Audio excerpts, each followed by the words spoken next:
Elle est présidente de Canada Skateboard et elle a participé aux Jeux olympiques de Tokyo à la première année où la discipline était présente. Elle est aujourd'hui avec Égal Action comme conseillère communication et marketing numérique. Ici Isabelle Etier et bienvenue sur le balado Isa Femmes de sport présenté par IGA. Et oui, mon invitée est nulle autre que Annie Gouglia.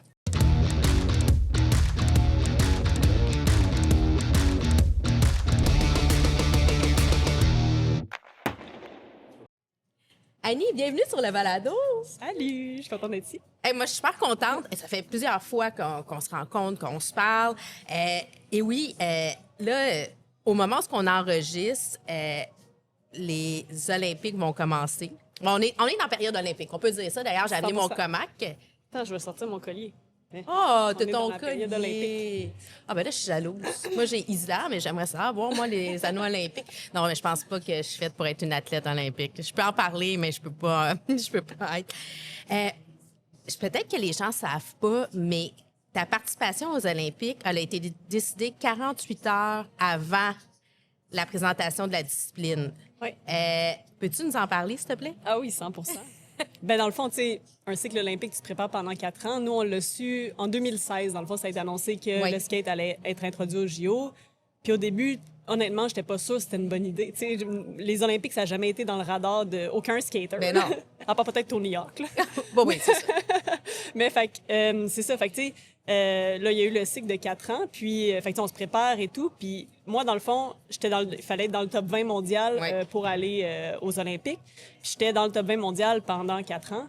Jusqu'à la dernière compétition, il y a eu la COVID, ça a été Ouais. repoussé. Puis quand on est revenu de compétition, dans le fond, il y avait beaucoup de gens qui avaient eu des opportunités d'entraînement vraiment plus grandes que nous ici au Canada. Tu sais, c'était compliqué, là. On s'entend que le skateboard, c'est pas une discipline, c'est très street style. Là. C'est Oui. pas nécessairement une discipline où on investit beaucoup d'argent au niveau des fédérations. Là. Non, ben, entre En fait. autres, là. Mais, fait que c'est ça. Fait que, tu sais, quand on est revenu de la COVID en compétition, je skatais super bien, mais il y avait d'autres filles qui s'étaient vraiment améliorées et tout. Fait que j'ai été, dans le fond, bumpée en bas du... je suis tombée 23e au lieu de 20. Fait que, tu sais, à un mois des JO, j'allais plus aux JO. Puis là, j'étais vraiment déçue parce que, tu sais, bon, j'avais travaillé fort, puis j'étais... tu sais, dans ma tête, ça allait Ben oui, se passer. là. oui. Fait que c'est ça. Puis là, dans le fond, 4 jours avant les JO, ben, tu sais, je reçois un appel à 5 heures du matin de mon coach qui me dit est-ce que tu peux te faire tester pour la COVID avant 7 heures ce matin? Faut que tu ailles, tu sais, au stade olympique, il y a quelqu'un qui t'attend pour te faire tester parce que sinon... dans le fond, tu peux pas prendre le vol parce que tu vas être remplaçante pour les JO. Tu vas pas nécessairement compétitionner, OK. mais tu vas être remplaçante. Ben quand même, tu t'en vas aux Jeux olympiques. Là. Juste de vivre les Olympiques. 100%. Moi, j'étais comme, regarde, je vais rester dans ma chambre s'il faut, mais comme je vais être allée à Tokyo, je vais être bien contente. comprends. Puis finalement, dans le fond, pendant le vol, il y a quelqu'un qui s'est blessé. Puis, tu sais, on souhaite ça à Malheureusement. personne. Non, moi, c'est ça à personne. Puis pour vrai, tu sais, c'était Ouais. triste, mais en même temps, moi, j'ai su, dans le fond, le samedi soir que j'allais compétitionner au JO le lundi matin à 8 h. Fait que j'ai eu 45 minutes de pratique, je sais pas, 7 heures d'entrevue. Puis j'ai skaté les Olympiques à l'inauguration, dans le fond, de la discipline. Fait que c'était extraordinaire. Puis c'est quoi ton plus beau moment de ce moment-là? Genre, que tu dis, OK, ça va rester à tout jamais comme le moment précieux. Là. Ben, il y en a 2 là, qui me viennent en tête. C'est quand j'ai reçu l'appel de mon coach, justement, Ouais, ouais. puis il était comme, I'm not crying, it's just rain in my face. Il était comme, you're gonna be an Olympian in 24 hours. Non, c'est pas des larmes, Oui, c'est de ça. la pluie. Oui, c'est ça, il pleut dans ma chambre d'hôtel. Mais fait que ça, mais sinon, c'est quand, dans le fond, le lendemain matin, j'avais 45 minutes de pratique pour voir tu sais, oui. le parcours, parce que c'est pas un parcours universel, tu sais, en skateboard, chaque skatepark est différent à C'est chaque vrai. compétition. Fait qu'il faut s'adapter et tout. Fait que moi, j'arrive là, j'ai jamais skaté. Fait que, tu sais, il faut que je me fasse 2 runs, 5 trucs. Oh my tu sais, God. En 45 minutes. Fait que, mais j'ai même pas eu le temps de me pratiquer vraiment parce que je suis arrivée, puis, tu sais, c'est toutes les filles avec qui je compétitionnais, c'est toutes mes amies, c'est des personnes avec qui, tu sais, on fait du skate ensemble depuis 20 ans, là, tu sais, ou presque, à part celles qui avaient 15 ans. Ben oui, non, mais c'est la Mais nouvelle quand même- génération Oui, qui sont fait que, rendues mettons, des championnes. Mais c'est ça, mais on se connaissait toutes. Fait que, tu sais, quand je suis arrivée sur le skatepark, je me rappelle juste, il y avait personne dans les estrades, tu sais, il y avait, Mais je non, veux dire, mais c'était non, les jeux c'est- COVID, là, il y avait C'est des rien. jeux COVID, oui. Fait qu'on arrivait là, puis tu sais, j'ai juste vu comme, tu sais, toutes mes amies, tu sais, Mariah Duran, Laetitia Buffoni, puis tout le monde était comme « Annie! » Tu sais, puis c'était comme, j'étais tellement contente d'être là, puis je me suis dit, honnêtement, le stress a comme droppé à ce moment-là, parce que je me suis dit, tu sais, je suis là, tu sais, fait que je voulais juste vraiment en profiter puis être heureuse, puis de, tu sais, je me suis dit, que je lande mon truc ou, tu sais, je voulais Ou pas. lander mes trucs. Puis j'ai réussi à faire mes trucs, mais j'ai quand même baissé mes standards parce que je voulais être sûre de donner un bon spectacle, tu sais. Puis Je je fais comprends. comme que je finisse 16e ou 18e ou, tu sais, ça change rien rendu là. Je veux juste comme avoir du fun, tu sais, ce qui était avec le sourire, puis donner un bon show. Là. Ben, tu sais, embrace the moment, là, tu sais, juste de profiter du moment, puis d'être là, puis de dire, hey, de un, on marque l'histoire parce que c'est la première fois que la discipline est présentée au jeu et tu fais partie de l'histoire maintenant. Ah, tu sais, il y avait des gens qui faisaient des TikTok, justement, puis tu sais, j'arrêtais pas de pleurer. J'étais à l'aéroport en revenant, puis je pleurais tout le long parce que je voyais des trucs, tu sais, justement, avec, tu sais, on a fait non seulement l'histoire des Olympiques, mais l'histoire du skate. Fait qu'il y avait comme les deux volets aussi. Fait que c'était vraiment un moment extraordinaire. Ouais. Sur ton site web, tu affiches la citation de Billie Jean King, que j'aime beaucoup. See it, be it. Le voir pour le devenir. Est-ce que c'est cette vision-là qui te pousse à essayer tous les sports différents? Même la fois où tu as été l'Olympienne qui sert à rien. Ah oui! Puis là, je veux que tu expliques pourquoi je dis ça. Oui, oui, 100%. Ben oui, tu sais, pour moi, dans le fond, ben il y a deux choses. Tu sais, see it, be it, c'est une des raisons pourquoi en skate, j'essaie d'être le plus visible, puis en général, dans le fond, j'essaie d'être le plus authentique, puis tu sais, moi-même, puis... Tu réussis très bien. Là. Merci. Mais après ça aussi, ce que je trouve le fun aussi, c'est que c'est d'avoir le courage d'être... Là, c'est ça. D'avoir le courage d'être poche. Il y a beaucoup de gens, dans le fond, qui vont se mettre des barrières, surtout quand on vieillit. Tu sais, je veux dire, dans la trentaine, tu sais, on n'essaye plus de nouveaux sports et tout. Fait que là, ce à quoi tu faisais référence, c'est que l'année passée, tu sais, je me suis inscrite pour jouer au hockey sur glace. J'avais jamais joué au hockey. Je patine à peine, comme je sais pas freiner. Puis je me suis inscrite à un truc, soirée avec CCM. Avec CCM hockey. Puis je savais pas, en fait, à ce moment-là, quand je m'inscrivais, que ce serait majoritairement des Olympiennes sur la glace. Sauf qu'il n'y a pas des Olympiennes comme moi, là. Des Olympiennes en hockey. J'étais là et moi, je suis restée... Sur le banc, j'ai été coach et descriptrice. Je trouvais que c'était une meilleure position pour moi. Oui, puis moi, ça m'a marqué parce que j'ai tellement ri parce que Mégane Brouillard, qui avait un micro, évidemment, a dit ah, c'est vraiment le fun aujourd'hui, il y a plein d'Olympiennes sur la glace, puis il y en a une qui sert à rien, puis c'était moi, parce que j'étais vraiment poche. Mais tu sais, c'était vraiment le fun. Tu sais, il y avait Julie Chou, Caro Ouellette, tu sais, puis Julie, elle était même pas dans mon équipe, puis elle me faisait des passes. Mais je suis désolée, ça servait pas à rien. Ça servait à démontrer qu'il faut... See it, be it. See it, be it. Tu vois? Fait que c'était pour quelque chose. Oui, puis tu sais, l'inspiration, l'inspiration, c'est à tous les niveaux aussi. Tu sais, c'est pas toujours en voyant, tu sais, puis oui, Marie-Philippe Poulain, mettons, elle va inspirer plein de gens, mais des fois, c'est juste en voyant ta mère faire quelque chose, essayer avec toi, ou une amie. Fait que c'est ça, c'est vraiment à tous les niveaux, j'aime ça, moi, see it, be it, c'est tellement plus grand. Et c'est vrai, tu sais, comme, regarde, moi aussi, j'ai fait le camp de Caroline Ouellette et Marie-Philippe Poulain. Oui, je me suis cassé un bras, mais c'est pas grave. Je me suis essayée pareil, puis bon, je suis retournée sur la glace après, puis c'est important d'essayer des sports comme là. Il faudrait que j'essaye le skate. Il faudrait que tu m'amènes sur une planche. 100%. Je l'ai fait quand j'étais jeune, mais pas sûre de quoi ça va l'air, mais c'est pas grave. Même si on tombe, on se relève puis on continue. Faut essayer. Si on n'essaye pas, on peut pas savoir si on aime ça. Puis aussi, c'est de gérer nos attentes. Ben oui, moi je donne des cours de skate à tous les âges, tous les niveaux, parce que justement, la plupart des gens pensent qu'ils vont embarquer sur un skate, puis là, ils vont tomber de manière spectaculaire. Ils vont pas sauter des escaliers. Là, non, juste de rester debout dessus, puis de juste... Puis la plupart des gens vont pas tomber dans la première heure qu'ils vont faire du skate. Si c'est fait de manière sécuritaire avec un entraîneur ou une entraîneur qui connaît ça, c'est ça, il faut y aller graduellement. Là, tout à fait. Fait que je vais t'aider, si tu veux, on va faire du skate. It's a date. Yes. Promis. Moi aussi, je ne serai pas l'Olympienne, je serai celle qui ne sert à rien, mais qui essaie des choses.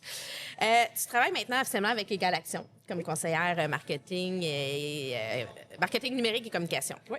Explique-nous concrètement, c'est quoi la mission d'Égal Action? Parce qu'on le voit souvent passer, puis là, ils sont de plus en plus présents avec des initiatives. Ouais. Je te donne la parole sur ça. Oui. Ben, en fait, une des raisons pourquoi je voulais travailler avec Égal Action, c'est parce que moi, un de mes piliers de vie, c'est vraiment comme supporter le sport féminin, entre autres. Le sport, mais surtout féminin, je vais dire comme ça. Puis quand j'ai vu qu'il y avait ce poste-là chez Égal Action, j'ai appliqué parce que je voulais comme, dans le fond, ça me permettait de contribuer professionnellement à ma mission personnelle. Fait que je trouvais ça cool. Égal Action, dans le fond, c'est un organisme qui travaille avec c'est plus dans le sport fédéré, fait que, tu sais, avec Oui. les fédérations, à rendre le système sportif égalitaire et équitable, tu sais, à l'égard des filles et des femmes. Puis aussi d'aider les filles et les femmes qui veulent, tu sais, justement devenir entraîneurs, officiels, gestionnaires dans le monde sportif, ben à développer des compétences. Tu sais, fait qu'on fait de la formation, il y a des communautés de pratique, on a une boîte à outils pour le milieu sportif pour travailler à tu sais, c'est ça, à la parité éventuelle, mais pas juste au niveau des athlètes, tu sais, parce que souvent C'est quand on ça. pense à parité, on pense, puis déjà ça, tu sais, oui, il y a un bel avancement au niveau, par exemple, tu sais, aux Jeux olympiques, là, on a Oui. presque la parité à Milano-Cortina, on est à 47 de OK. femmes. Puis ça- Je pensais ouais. qu'on en avait plus. Non, on a plus de médailles de femmes. Ah, ça, à Paris. En C'est général. ça. Ben, en c'est ça, général. Ah, OK, OK, Ouais. OK. Fait que, Mais à Paris, il y avait la parité, mais là, sport d'hiver, c'est différent. Il y a encore OK. quelques sports qui sont pas paritaires. ben, Il y en a- 47 il y en a quatre. on n'est pas loin. Là. On peut Ouais. arrondir. C'est quand même bon. Là. Oui, c'est quand même bon, c'est ça. Ouais, Mais au sur niveau des 207, entraîneurs, à là. Paris, si je me trompe pas, c'était 9 de femmes. Oh, attends une minute. Là. 9 Ouais. de femmes au niveau des entraîneurs. Fait que, tu sais, Ah, là- c'est là, il y a un manque à gagner. Hein? Exact. Fait que, tu sais, Égalisation, c'est une des choses qu'on fait, c'est qu'on travaille à empower puis outiller, dans le fond, ben, autant les fédérations que les intervenants et Ben oui. intervenantes. Parce qu'on le sait que ben, il y a beaucoup de filles et femmes qui abandonnent le sport, mais tu sais, des fois, quand tu as une entraîneur femme, ça peut t'aider. Tu sais, fait que il y a plein, il y a tellement d'enjeux, Ben, on pourrait en parler pendant... Ben ouais, on pourrait parler pourrait rien que de ça. on pourrait faire 4 épisodes là-dessus, mais je trouve ça important. Oui, les athlètes, les entraîneurs, mais aussi tout le système administratif, après ça, dans les médias, à C'est tous conseil les niveaux. d'administration, les Mais médias. oui, mais oui, on a besoin. Selon toi, c'est quoi le plus grand défi qui reste à surmonter pour les femmes dans le milieu sportif? À quel niveau? Parce que là... Ben, celui que tu Ben, veux, je pense que c'est ça, en fait. C'est que, tu sais, c'est tellement complexe, en fait. C'est parce que Ouais. là, quand on regarde au niveau des jeunes, tu sais, c'est rendu une fille sur deux qui abandonne le sport à l'adolescence. Fait que là, quand tu penses à ça, tu sais, tu le sais que le sport, ça t'aide à développer plein d'habiletés, de compétences, dont la confiance en soi et tout, qui peuvent t'aider après ça à réussir dans le milieu du travail, professionnellement et tout, à l'école. Fait que moi, je pense qu'un des plus gros enjeux, ça reste la participation. Tu sais, ça reste Ouais. que tout le monde se sente bien dans le milieu sportif, puis bien, tu sais, je veux dire, qu'il y a aussi de manière sécuritaire, là, tu sais, parce que Oui. je sais que moi, j'étais peut-être pas là pendant tout ça, mais tu sais, dans les derniers 20 ans, mettons, il y a eu une énorme push pour le sport sécuritaire, puis on le sait que ça touche beaucoup plus les femmes. Fait que, tu sais, je pense que on est sur la bonne voie pour garder les filles et les femmes en sport. Puis après ça, ben là, on va pouvoir commencer à penser à justement toutes les autres strates, tu sais. Mais tu parles justement à participation, pas juste faire du sport pour être dans l'élite, mais faire du sport pour avoir du plaisir, pour développer des aptitudes, puis dans un environnement sécuritaire. Malheureusement, quand on parle de sécuritaire, c'est pas de pas se faire mal, c'est Ouais, aussi c'est ça, c'est vrai. c'est de penser que s'il peut Des avoir abus. des abus psychologiques, oui, physiques, sexuels, c'est vraiment à tous ces niveaux-là. Là. Je fais juste Ouais, faire la petite oui, notion. oui, des fois, je suis rendue Ouais. tellement dedans que j'oublie, mais c'est vrai qu'il y a cette distinction-là à faire. Exactement. Maintenant, on va parler un peu de toi. Je veux parler de la fan en toi. Quel type de fan es-tu? Ça veut dire quoi, ça? Quel type de fan? Moi, je... Attends, Ah, ben oui, je vais- oui, t'as me- souvent la, des- la fan avec les pancartes. C'est un type de fan, ça? Active, présente, Oui, c'est ça. impliquée, engagée, je Oui, dirais. OK, ben engagé, c'est le bon terme, je pense. Parce que, tu sais, il y a, oui, mettons, être fan de l'équipe, mais je pense moi, je le vois vraiment comme Ouais. être fan du mouvement plus large. Puis, tu sais, justement, tu sais, je porte une casquette de la Ouais, ben- WNBA. Je joue pas au basket, tu sais, mais puis on n'a pas encore notre équipe, tu sais, j'ai hâte de voir, justement, fait que je suis déjà fan du tempo, puis j'ai juste comme... Moi, Ah le oui. fait que ça existe, c'est là où je deviens déjà fan, puis engagée dans le sens où j'aime ça utiliser... tu sais, des fun facts ou des statistiques puis justement utiliser la visibilité que tu peux avoir avec le sport professionnel maintenant Ouais. qu'on n'avait pas avant pour parler de ces statistiques-là puis contribuer une pancarte à la fois à Puis en même l'avancement. temps, je reviens, tu sais, see it, be it. Tu sais, je fais juste penser à ma petite fille. Tu sais, bon, je l'ai amenée voir la victoire, c'est son cadeau de Noël, c'est ce qu'elle voulait. Wow. Mais elle veut pas jouer au hockey nécessairement. Elle joue sur la patinoire au chalet et tout, mais elle veut pas jouer dans une ligne organisée, mais elle a envie de le consommer. Ouais. Comme elle aime les roses, elle est fan des roses, elle a son chandail tout le temps sur le dos. Elle veut pas jouer au soccer dans une équipe, mais elle va jouer au parc avec ses amis. Donc, Ouais. c'est aussi des rendre actifs en regardant ces équipes-là. Oui, je suis 100% d'accord. Qu'est-ce qui nourrit ta passion pour le sport? Mais je pense que ça m'aide pas je pense, je le sais, ça m'aide à juste me sentir bien. Tu sais, le mouvement en général, tu sais, être 8 heures au bureau, faut que je bouge, tu sais, là.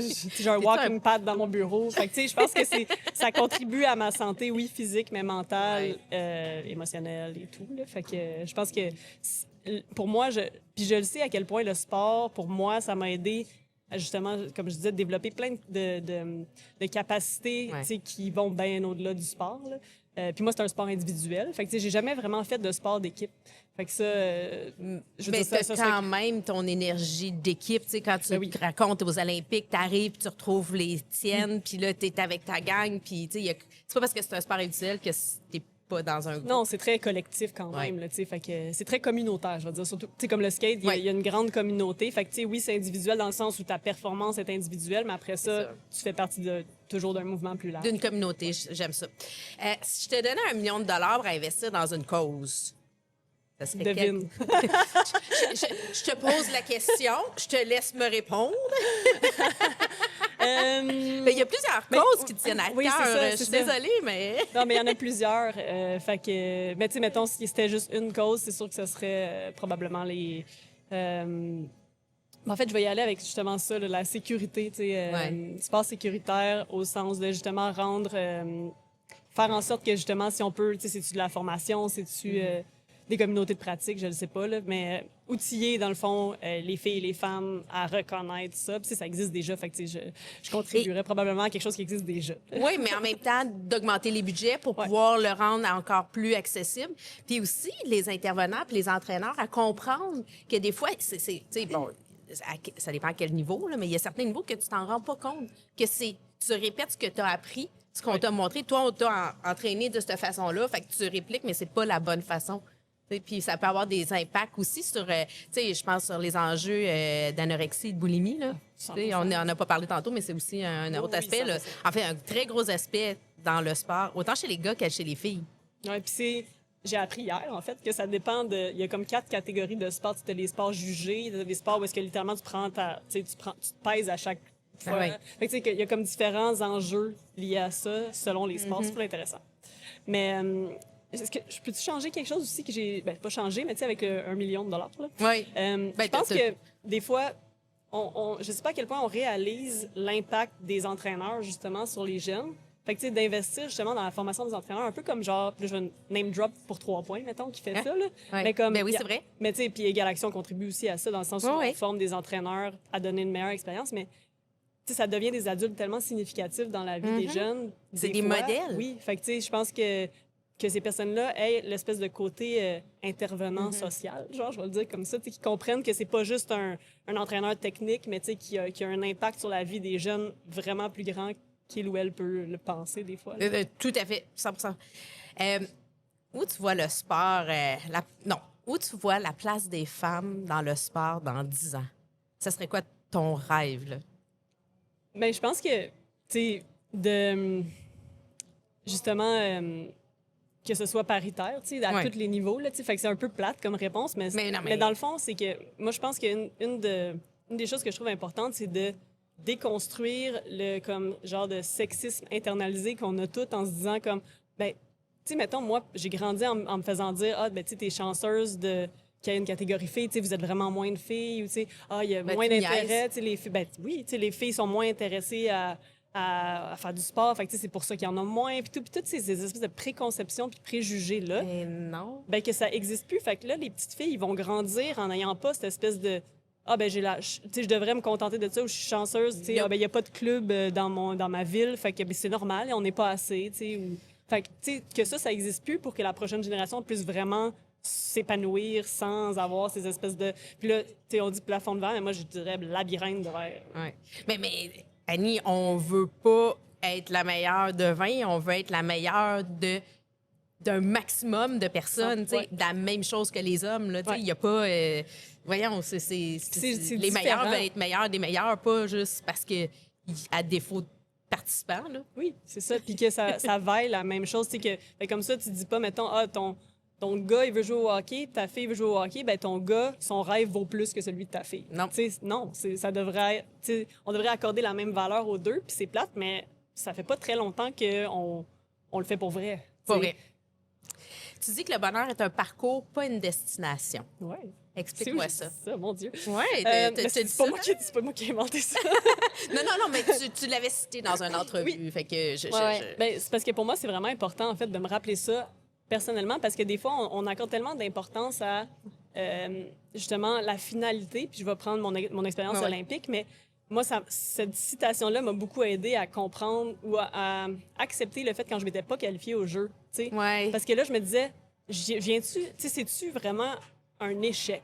Parce qu'en skate, tu sais, moi, je vois jamais les choses comme des échecs. Parce que, mettons que j'essaye pendant 7 heures un truc, puis je le réussis pas, je suis comme, ben, la prochaine fois, je vais avoir appris quand même, puis à un moment donné, je vais l'avoir, puis ça fait toute partie du processus. Mais le processus, même si tu n'arrives peut-être pas à faire ce saut-là, ou mais t'as appris quelque chose. Exact. Fait que moi, j'ai toujours eu ce mindset-là. Puis là, quand je me suis pas qualifiée pour les Jeux, je me disais, crime, c'est-tu vraiment un fail? C'est-tu vraiment un échec? C'est-tu vraiment... Fait que là, je commençais à considérer ça comme mon premier vrai échec, dans le sens où j'avais passé 4 ans, essayer tellement fort. Puis là, je suis comme, ben, si je vais pas au JO, ça a servi à quoi? Puis, dans le fond, j'étais dans un skatepark avant les Jeux. Puis là, moi, j'étais à Montréal. Fait que tout le monde me disait, c'est quand tu pars à Tokyo? Puis j'étais comme, je me suis pas qualifiée. C'est vrai. Fait que j'avais vraiment de la misère avec ça. Puis il y avait 2 petites filles qui prenaient un cours de skate. Il y a un papa qui vient me voir puis qui me dit ça, c'est quand que tu pars à Tokyo, puis je me suis pas qualifiée. Puis il dit, ben honnêtement, là, mes 2 filles ont commencé à faire du skate parce qu'ils t'ont vu à la télé, puis maintenant, ça fait 2 ans qu'ils en font, ils trippent. Fait que même si tu te rends pas aux Jeux olympiques, sache que tu as inspiré plein de gens, puis on dirait que j'ai eu un aha moment où est-ce que je me suis dit, c'est ça que ça veut dire, tu sais. Dans le fond, ça n'a pas servi à rien. Puis finalement, ben, je suis allée au jeu. Oui. Mais à ce moment-là, tu le savais pas. Mais à ce moment-là, je me suis dit, ben, tu sais. Puis tu vois, t'inspires quand même. Ouais, mais c'est ça. Puis je me suis dit, j'ai eu tellement de fun, puis j'ai appris tellement de choses que même si j'allais pas au jeu, j'avais comme fait la paix avec ça. Puis honnêtement, là, moi, je crois au genre de. Pas au karma, mais tu sais, au destin. Je pense que, tu sais, le fait de pas m'être accroché, puis d'avoir du resentment par rapport à ça, puis de juste avoir comme let go. D'amertume, là. Ouais, c'est ça. Je pense que ça aide à, de un, ben, toi, te sentir bien, puis de deux, ouvrir à d'autres opportunités. Si tu fais parler à la jeune Annie, tu sais, mettons la Annie quand elle a 6-7 ans, là, qu'est-ce que tu aimerais dire aujourd'hui? Que dans le fond, tu peux toujours accomplir ce que tu veux. Tu sais, dans le fond, c'est que souvent, je pense que quand on est jeune,